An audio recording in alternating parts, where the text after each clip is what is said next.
Hey everyone, welcome to the channel. Today we're going to be talking about an Asheville legendary local, Harry Blomberg. So if you're familiar with Harry's on the Hill, Harry's Cadillac and Pontiac, now Harry's GMC and Buick, this is that Harry. Now Harry is the son of Louis Blomberg, who is a Jewish immigrant from Lithuania. And the Blomberg family grew up close to Thomas Wolfe down on Spruce Street and made a tremendous impact in the community. So we're going to be talking about Harry's life, specifically in a pivotal year for Asheville and General Motors, 1955. So come along. The inspiration from this video comes from an article in the Asheville Citizen-Times showcasing all of Harry's businesses all over the city in 1955. Let's get started with the video. Hey, good morning everybody. This is Heath from Mountaineer Motor Tours. Hope y'all are doing well. Today we're going to take an inside look at the life of an Asheville native and legendary local, Harry Blomberg, in the year 1955. Which we're going to find is a pivotal year for Mr. Blomberg and the car scene in Asheville. So come along with us as we take this beautiful 1955 Bel Air out on a ride. All right, so we're going to start our journey off at Harry Blomberg's house, 199 Kimberly Avenue, where he lived with his wife and two daughters. And this would have been home base for everything. He would have been close to Biltmore Industries. He would have been close to downtown Asheville to go to the dealer. He would have been close to some of those service stations in the area. It's a pretty neat house. We call it the colonial revival style of this area.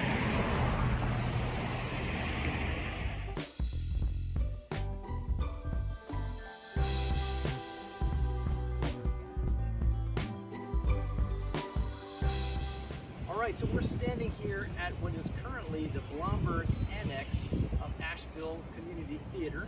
This is located at 38 North Market Street, and this is really where Harry's business journey begins.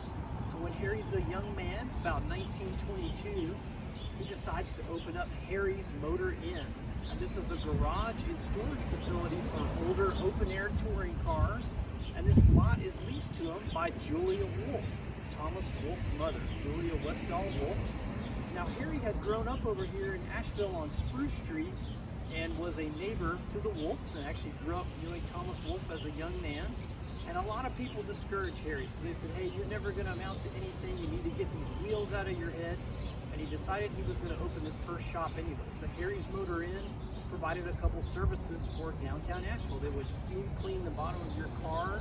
They would lubricate it, service it, and then they also had storage for a couple of hundred cars. So this old building that we're standing in front of is still titled the Blomberg Annex and was given by the Blomberg family to ACT. And this is the last remaining piece of the building.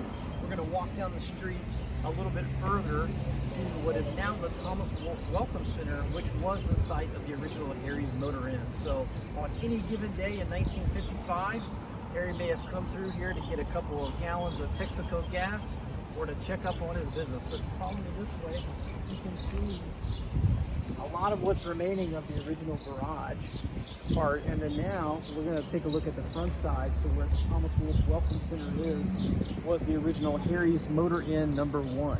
And he would go on to build Harry's Motor Inn number 2 over by what's now Thomas Wolfe Auditorium. And we're going to take a look at that later in the video.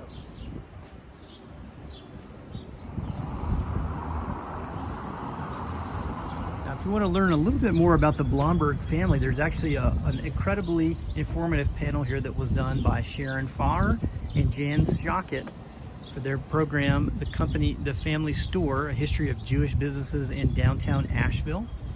We can still see it's got the Blomberg Annex sign on it. We're going to take a little walk around the building so you guys can see a little bit more of this old architecture that's still here from Asheville's automotive past.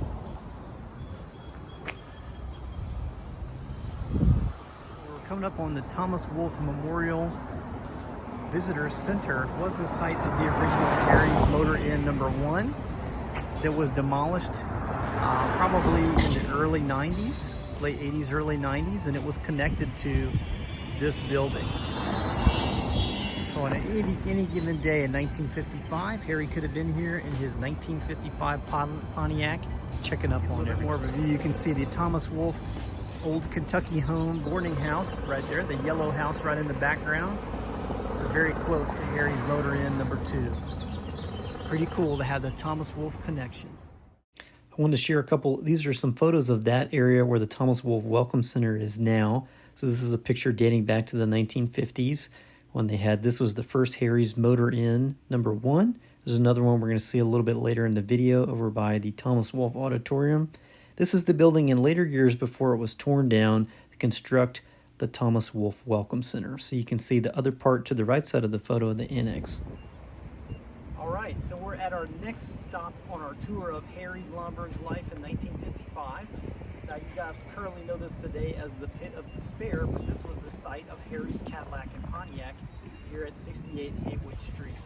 So this is where he would have been selling all the brand new 1959 Cadillacs. He would have had a showroom full of them. Now in 1955, there's a couple things going on at this point in Harry's life. He becomes the president of the Asheville Automobile and Truck Dealers Association. And together with that association, they put on the first car show in Asheville in 18 years, displaying manufacturers of all different brands. And this is known as the Asheville Motorama. And it takes place right behind us. We're going to kind of pivot around here and show you 3 different Harry Blomberg locations in this area that were all running in 1955. So we're standing in what was the showroom of Harry's Cadillac and Pontiac. There's also a service department and body shop here. Across the street where the library is was the site of Harry's Motor Inn #2. And this was Harry's other storage facility and service station that was located conveniently next to the George Vanderbilt Hotel, which is now the Vanderbilt Apartments. So if you travel down the alleyway, that would take you to Harry's Motor Inn #2. Now across the street at the Asheville Civic Center, which is now called Thomas Wolfe Auditorium, at the time they just called it the Asheville City Auditorium, was the site of the Asheville Motorama. So it would have been right across the street from Harry's dealer. And in 1955, we had a lot of exciting things going on in automobile history in America. So this is the debut of the full wraparound windshield from Harley Earl at General Motors. We've got overhead valve V8s producing 250, 300 horsepower, tubeless tires, upgraded electrical systems, power windows, power seats, the advent of air conditioning on some models of cars. And at this particular show, we have 17 different brands of vehicles on display, and Harry is coordinating the whole thing. On top of that, we even have a General Motors show car, the Cadillac El Camino, which was a 1954 show car that had been at the General Motors Motorama. And then on top of that, we even had a live band, the Tex Benecki Big Band, playing up on the stage of Thomas Wolfe, and all of the cars would have been displayed inside of that auditorium. So they'd unbolt the seats and there would be an entrance on the back of the building that the cars could drive into. So if you were a big wig, if you wanted to sell your cars, you were at the 1955 Asheville Motorama going on in February. So Harry would have kicked the year off in a big way. Now, just for context, I wanted to show some photos of the Harry's Cadillac dealer in Pontiac down on Haywood Street. And the building no longer exists. It was demolished years ago. It used to be a parking garage at one point, but it gives you kind of a good idea of how the street used to look. This is Harry's Motor Inn, which, as you can see, is where the current Pack Library is. And you see that Vanderbilt Apartments building next door and a couple other views of that. So Harry also did sell Esso gasoline as well as Texaco. So we've got some of the pumps for that out there. This picture probably dates back to maybe late 40s, early 50s when the circus was in town, hence the elephants. Now let's take a look inside of that Motorama program from 1955. That was the first revived auto show since probably the 1930s, which Harry Blomberg at this time was the president of the Asheville Automobile Dealers Association, and he didn't miss a chance to advertise Harry's, and having that showroom be right across the street from the show probably would have been crucial in getting some buyers. So this is another newspaper ad showing about 17 different makes on display. A little look from the Citizen Times photo inside.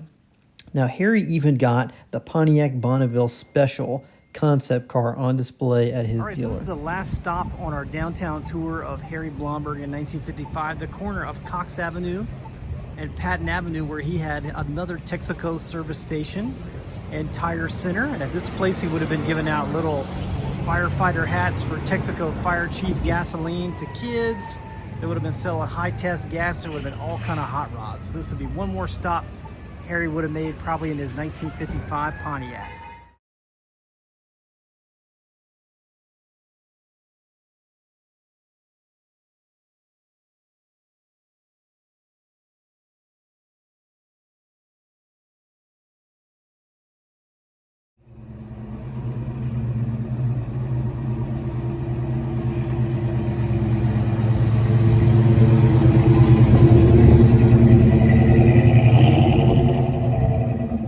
All right, so our last stop on the tour of Harry Blomberg's life in 1955 is going to be Biltmore Industries, which at this time was called Biltmore Homespun. And this was a weaving industry that was started by Fred Seeley, who had been the general manager of the Grove Park Inn. He bought this from Edith Vanderbilt, hence the Biltmore name, and he moved it from Biltmore Village to this location in 1917. He built it up into a large, thriving business that was producing about 900 yards of fabric a day. Now, sadly, Mr. Seeley passed in 1942, and his son, Fred Seeley Jr., continued to run this business until 1952. And they were really at a struggling point in the era of the business. A lot of the workers had been laid off. And by 1952, they had actually stopped production of cloth for about a year. And that's where Harry Blomberg comes into the story. So 1953, he wanders up here as he's seen an advertisement in the newspaper advertising some of these old pieces of equipment and antiques for sale. And he thinks, hey, I'd like to have some of that for my lake house at Lake Lure. And he sees a moonshine still in the corner. He says, hey, what's up with that moonshine still? And they're like, well, that was captured by Fred Seeley when he was a deputy sheriff under Sheriff Ian Mitchell in the early teens of Asheville. And they said, that's technically property of the government. If you want to buy that moonshine still, you've got to buy this entire facility. And just kind of half jokingly, they thought he'll never bite. Well, Harry says, okay. And he writes a check for $50,000 and becomes the new owner of Biltmore Industries. And so he ends up hiring a lot of the workers back and reviving the industry to where about 3 months into about, he starts in October of 1953, the weaving production begins. And he starts infusing a lot of his marketing and business power into Biltmore Industries to get this cloth across the country, back into department stores. And so in a couple of the pictures we're going to flash up here, we'll see Harry wearing an entire Biltmore Industries suit. So this was something that was very special to him, similar to Thomas Wolfe and that history down there of obtaining his first shop from Mrs. Wolfe. Up here, this was another piece of Asheville history to be saved, and he didn't want to see it go by the wayside. Now, right before he came in to buy this property, it was about to be turned into a waste rag washing facility. There had been a couple other things, an electric blanket company called the Valdow Blanket Company, but nothing that ever really stuck. And so he was able to turn this more of, rather than a large enterprise as Seeley had did, where they were weaving about 900 yards of fabric a day, into more of a tourist destination. So there was a gift shop down where the Grovewood Gallery is, here in Grovewood Village. He was selling the homespun cloth, but it was on a much smaller scale production. And so by 1966, that allowed him to put his antique car collection here in the Estes Wynn Antique Car Museum, which we're going to talk about a little bit more in another video of the General Motors history related to Harry Blomberg. So this would be another stop he would have potentially made in 1955 from his home base of 199 Kimberly Avenue in his circuit of businesses around Asheville. So follow along. We're going to take a look at a car Harry sold brand new in 1955 to one of his employees, Lila Ogden.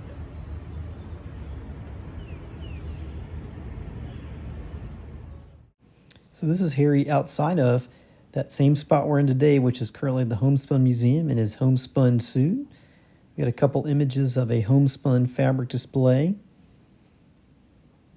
in their original showroom.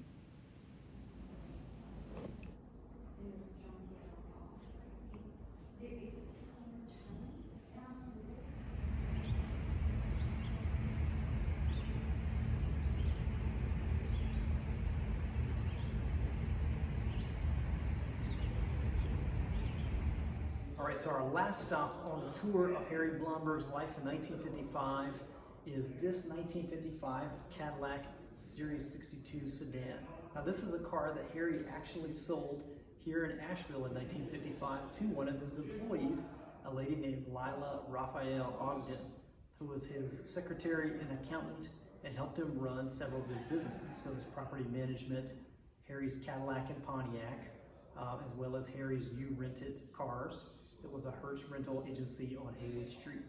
Now this car is mostly original and it was owned by Lila her entire life. So she bought it brand new in 1955 at Harry's Cadillac. We've got the paperwork documentation on that. And then she lived until 1975, and when she passed away, Harry bought this car back from her daughter and put it in the car museum here at the Estes Wynn Antique Automobile Museum. So it's a really special piece. We're going to show you guys some footage of the inside of the car so you can see this big, beautiful dashboard. She lived over in East Asheville and would have driven this car to 68 Haywood Street every day to come work for Harry at Harry's Cadillac and Pontiac.